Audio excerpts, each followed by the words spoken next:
In this video, I'm going to be taking a look at the Sandtrooper for the Black Series 6-inch line. This is an action figure that's very special to my collection and very special to me. I've had him ever since he was initially released back in 2013. I actually got him on Christmas Day along with Darth Maul and Boba Fett. So he's one of the very first 3 Black Series action figures I got at the very beginning of the line back in 2013. And he's a very special character at that because I'm a big fan of the Sandtrooper. In fact, now that I'm thinking of it, I just did the video previously for the TVC Lost Line Sandtrooper, and I think I got them both at the same exact Christmas. So I think I got this guy actually in Christmas of 2013, now that I think about it. And as you can see, differences between the two, but they both have the orange pauldron, same rank. And they're both very nice action figures. And I'll do a little more thorough comparison here in a little bit.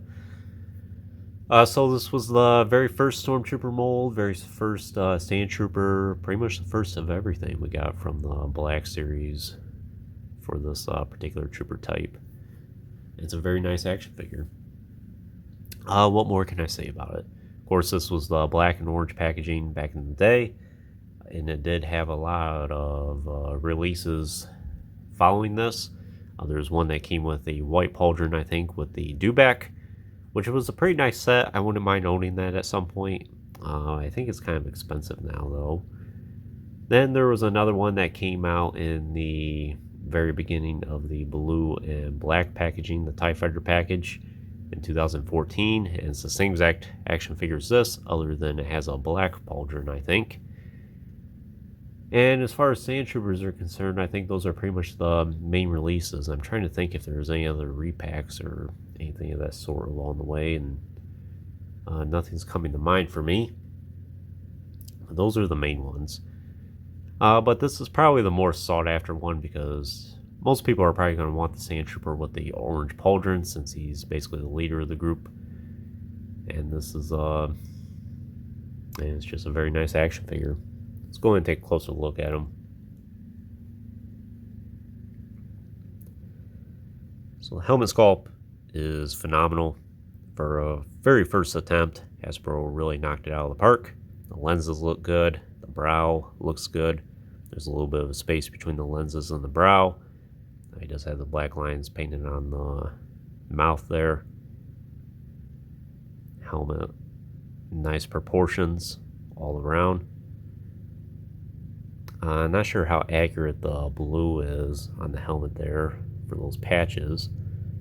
But still, it's a unique design, something a little bit different than we've gotten from the Sandtroopers previously in 3 3/4 inch. Most of the time, those spots are painted black usually, or a really dark blue. I'll take this grenade launcher off for now. So as you can see, he does hold that rifle very nicely in 2 hands. But we'll move it to the side for now. He's a little bit dusty as well. I've had him on display for a long time. So the orange pauldron looks really good. One thing that I've always really liked about this is they actually put the detailing there where it's attached to the other side here, almost like it's pulling on that pauldron a little bit. Imagine like you're pulling out leather or something. That's what it reminds me of. I think that's really neat they put that detail in there. A little bit of that ruffle. He does have the ammo here, but instead of the ammo being attached to the pauldron, which was standard leading up to this, it's actually attached to his pack here. Not sure which one is accurate, but that is a very unique design. So you can see the sand is applied pretty nicely to him. He's not quite as weathered as like the TVC Sandtrooper, but he's pretty good. He's very convincing. Nice Stormtrooper armor here. Nice belt. Has some extra ammo on both sides. There's the legs here. I have him in this awkward stance because I found that this is probably the best stance to have him in, where he's properly balanced, because a lot of these accessories are pretty heavy on him. And oftentimes, if you have him standing straight up, he does have a hard time standing on his own. As for his pack here, it's relatively large. Kind of reminds me of like the Jedi Patrol Stormtrooper, that is a Stormtrooper action figure I would not mind getting at some point. It's not too expensive either, but just haven't got around to it. Detailing looks pretty good. Has some blue on him. Of course, the white here and here. Interesting, there's blue down here. I always figured this was like a cooler of some sorts, or maybe like his canteen. Has the blue here as well. You can't take the pack off. It's pretty easy to do. Of course, the ammo is strapped right there. And you can't take that off. I don't think I really have since 2013. But that is an option for you. And not much to see on the back here. You can see where the hole is to plug in the pack. And it stays into place pretty good. You would think it would need a little bit more of reinforcement there to keep it on his back, but it's not too bad.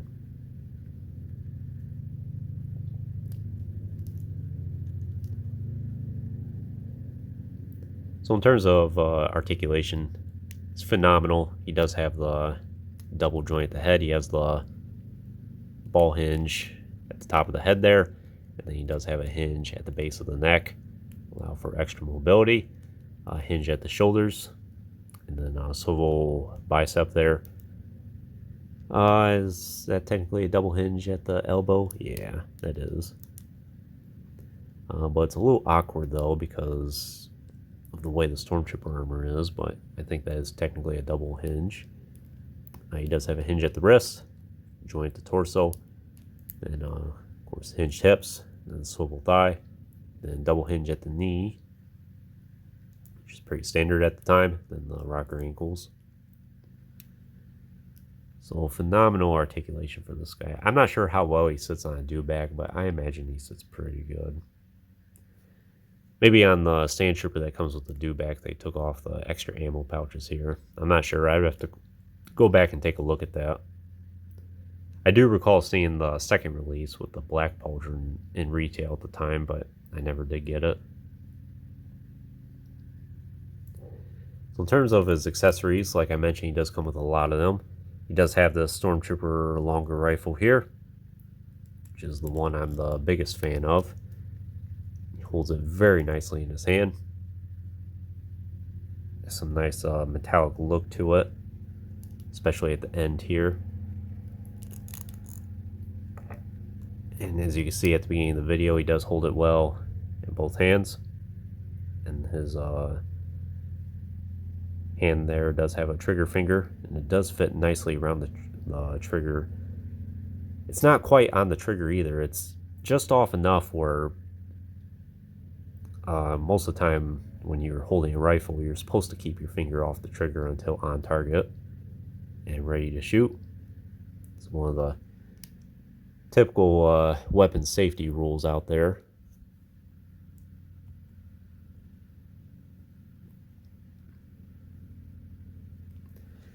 Then for the rest of his accessories, he does have this, I'm pretty sure this is supposed to be like a grenade launcher. And as you can see, I did have it draped around his pack here. I don't think that's accurate at all, but that's how I've always done it. And I think it looks really nice like that. Very nice accessory. I have had him displayed holding this every now and then. It does have the strap here. And it has a little bit of that double about it, so it can loop around the ring. Brown stock. It does have a plug right here as well, which kind of leads me to believe you could plug it into his backpack or in his back or something like that. I don't think that'll plug in back here at all. Yeah. So maybe it's just part of the rifle and it's really not a plug-in at all.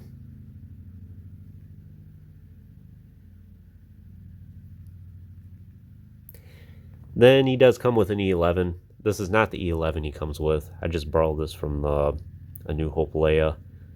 I'm not exactly sure where I have his E11 placed right now. But it's the same exact mold as this, I think. The only difference is it might be slightly repainted, more aligned with the colors for his other two rifles here. But I never have him with the E11 displayed. And why would you when you have these two really nice rifles he comes with? Then, of course, his backpack here with the extra ammo.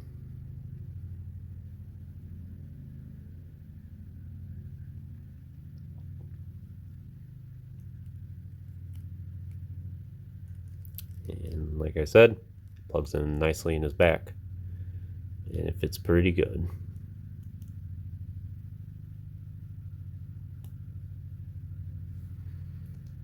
Look at that. Very nice. Easily one of my favorite Black Series action figures, if not my favorite. And it's interesting how it was one of the very first ones, and it's held up over the last 11 years at this point.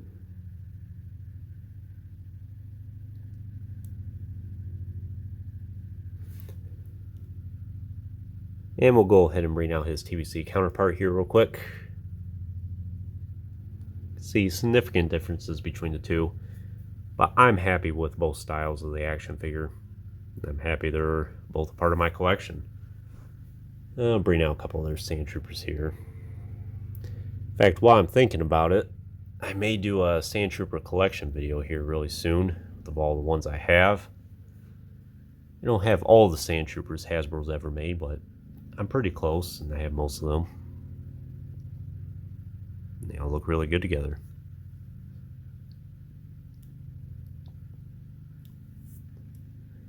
So would I recommend the Sandtrooper for your collection? I totally would. It's easily one of the best Black Series action figures Hasbro's ever made. Loaded with accessories. The sculpt is really nice. I still think it holds up nice. Even though we have several different Stormtrooper molds since this one, I think this one still holds up pretty good. And it's fitting for the Sandtrooper. Much more than the typical Stormtrooper, I think. I'm pretty sure a lot of the parts for this Sandtrooper were borrowed over into the Stormtrooper that was released a little bit later. Maybe not all, but a large portion of them, that is. As far as price is concerned, this Sandtrooper is on the pricey side, though. You could use a repack. It's interesting that Hasbro has not done a repack in recent years, especially since they've done a series of repacks in the last few months, like Bosk, for instance. I did finally get a Bosk on pre-order, but for some reason Hasbro's neglected the Sandtroopers for the last several years now. And I think it's about time we get a couple of repacks of this guy in the Black Series. And I think a lot of people would welcome that. I think the one with the Black Pauldron is a little bit cheaper and easier to get a hold of than this one. And then, of course, the one with the dewback, I think the dewback is kind of pricey now because it's no longer in retail. But at the time, I do think it was getting clearanced out. A lot of the Black Series creatures and vehicles don't really sell very well. And with this particular Sandtrooper, you might pay north of like $100 of it now. I would have to go back and check, but last I checked, I know it was on the pricier side. But still, even if you're going to have to pay through the roof for this guy, he's a very nice Sandtrooper. Definitely one of Hasbro's finest. And highly recommend tracking one down. But anyways, that concludes this review. I hope you enjoyed it. Stay tuned for plenty more reviews in the future. There'll always be more to come. If you haven't already, please like the video and subscribe to the channel. I always appreciate all your support. And check out some links in the description if you haven't done so already. As always, thanks for watching.